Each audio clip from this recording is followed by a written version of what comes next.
نحمدہ ونصلی علی رسولہ الکریم اما بعد اعوذ باللہ من الشیطان الرجیم بسم اللہ الرحمن الرحیم۔ حاضرین اکرام السلام علیکم ورحمۃ اللہ وبرکاتہ۔ خوابوں کی تعبیروں کے سلسلے میں حاضر ہیں۔ خواب میں بوجھ اٹھانا یا بوجھ اٹھاتے دیکھنا کے حوالے سے تو اس کی مختلف صورتیں ہیں اور اس کی مختلف تعبیریں ہیں۔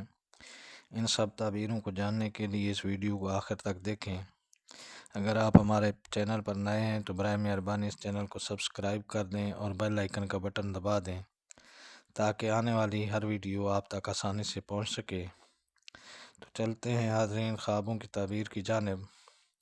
حضرت امام ابن سیرین رحمۃ اللہ علیہ نے فرمایا ہے کہ اگر کوئی شخص خواب میں دیکھے کہ اس کی کمر پر ہلکا بوجھ ہے تو دلیل ہے کہ اس کے مطابق اس کو فائدہ ہوگا، اور اگر کوئی شخص دیکھے کہ پشت پر بھاری بوجھ ہے تو دلیل ہے کہ اس کے گناہ اور معاصی بہت ہیں، کیونکہ فرمان حق تعالی ہے لِيَحْمَلُوا أَوْزَارَهُمْ كَامِلَةً يَوْمَ الْقِيَامَةِ، یعنی وہ اپنے گناہوں کا بوجھ پورے طور پر قیامت کے دن اٹھائیں گے۔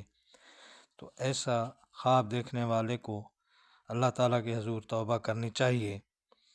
حضرت امام کرمانی رحمۃ اللہ علیہ نے فرمایا ہے کہ اگر کوئی شخص دیکھے کہ بہت سا بوجھ رکھتا ہے اور جانتا ہے کہ یہ اس کی ملک ہے تو دلیل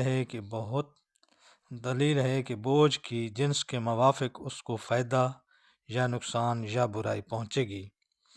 اور اگر کوئی شخص دیکھے کہ وہ بوجھ کا خود مالک نہیں ہے تو بھی اس کی نیکی اور برائی صاحب خواب کی طرف سے رجوع کرے گی، یعنی کہ اگر وہ نیک ہے تو اس کی نیکیاں زیادہ ہوں گی، اور خدا نخواستہ وہ برائی میں پھنسا ہوا ہے تو اس کی برائیاں زیادہ ہوں گی۔ ایسا خواب دیکھنے والے کو توبہ کرنی چاہیے۔ تو یہ تھیں حاضرین خواب میں بوجھ اٹھانے دیکھنے کے حوالے سے تعبیریں۔ اللہ تعالیٰ آپ کو اپنے حفظ و امان میں رکھے۔ السلام علیکم ورحمۃ اللہ وبرکاتہ۔